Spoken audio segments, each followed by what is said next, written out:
Welcome This is Quest Unscripted, a vlog series on trending topics and Quest solutions related to Active Directory. Office 365. Oh, and don't forget Azure AD. You are here because you have questions. We're here because we have answers. I think. We will address questions we've received from customers. We experience the same challenges as you. All with the goal of helping you confidently move Manage. And secure your Microsoft environment. We call the show Quest Unscripted because except for this intro. nothing we say is scripted or rehearsed. And we're pretty sure you'll notice that right away. Hello, everyone. We were going to call this show the Brian and Brian Show, but let me start by saying my name is Gazwan Kairi. I'm a principal systems consultant for Quest, and I'm joined by Brian Patton, principal systems consultant, and Brian Heimer, strategic solutions architect for Quest. Today's short topic will be and should be the focus for every single organization that depends on Active Directory for its authentication or authorization. We will cover Active Directory Disaster Recovery Edition from Quest. So we're going to introduce Quest Recovery Manager for Active Directory. Mr. Heimer, we're going to start with you. Sure. The last figure I have in front of me is 10 million daily attempts on hacking Azure Active Directory accounts. And I know the figure last time I checked was like 95 million or 100 million daily attempts on on-prem Active Directory accounts. How can Quest help? You know, Active Directory is key to the industry, right? It is the primary authentication method across most corporations and organizations today. And if Active Directory is down, everybody is down. It doesn't matter. As a matter of fact, I even remember hearing that in the Maersk attack back in 2017. Mm-hmm. If Active Directory can't get recovered, we can't recover anything. Quest has built unique solutions around Active Directory recovery for a long time. And the Disaster Recovery Edition, our latest edition in that scheme of tools, allows you to recover Active Directory even from a ransomware attack. So, yeah. And Patton, why do you think it's important for customers to have a disaster recovery plan in place? And also, do you think, like, you work with a lot of customers, a lot of national customers, what's the percentage of customers who actually have a disaster recovery plan in place in case, they get attacked by ransomware or other attacks? Well, I think it really depends on, I think a lot of customers have a plan, but I don't think it's necessarily a fully developed plan. They traditionally will talk to a different, backup vendor who they say can do restoration of all these different systems, but the system relies on Active Directory to authenticate via either on-premise or in Azure Active Directory. Do you have a plan in place to get that up and be able to authenticate prior to be able to restore different applications and data which use that authentication to begin with?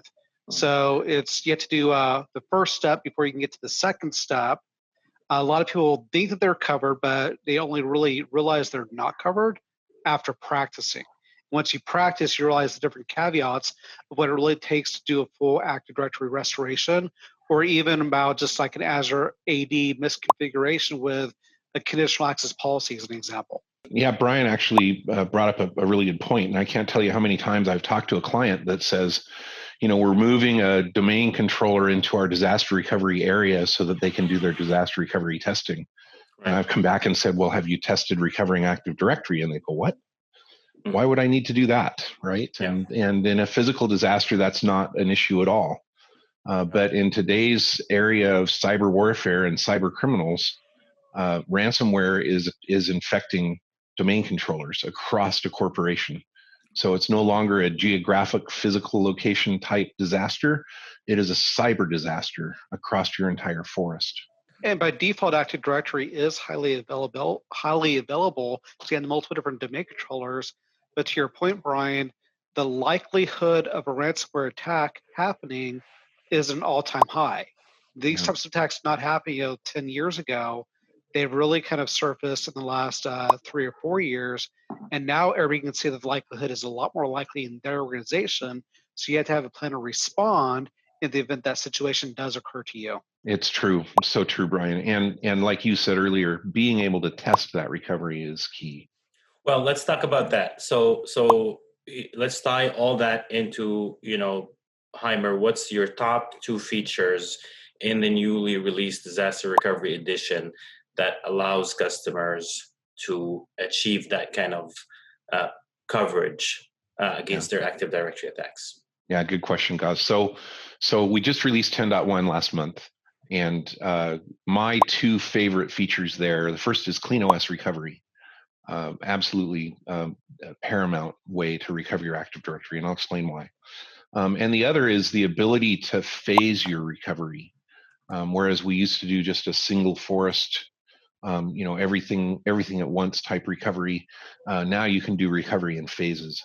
We have a new mode called repromotion, which allows you to promote new domain controllers to replace your existing domain controllers in a forest during a disaster. Yeah, and you know what, and Brian Patton, I know you've mentioned this all the time. You always say, flexibility in options. I mean, either one of you, what's flexibility in restore options from a Quest standpoint? Well, every customer is different. Some still want to restore using bare metal recovery. Others, want to restore using a non-tainted operating system they can validate is clean.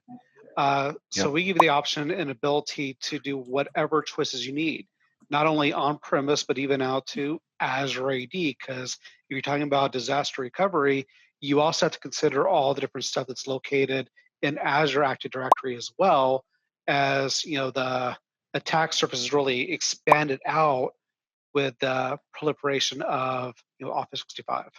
Right. So beyond the perimeter of your own corporate network, for sure.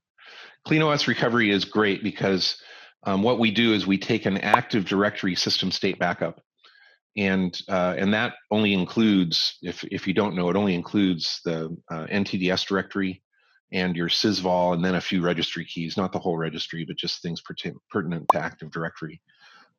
It's not a system state backup as you would on a server, which really includes everything.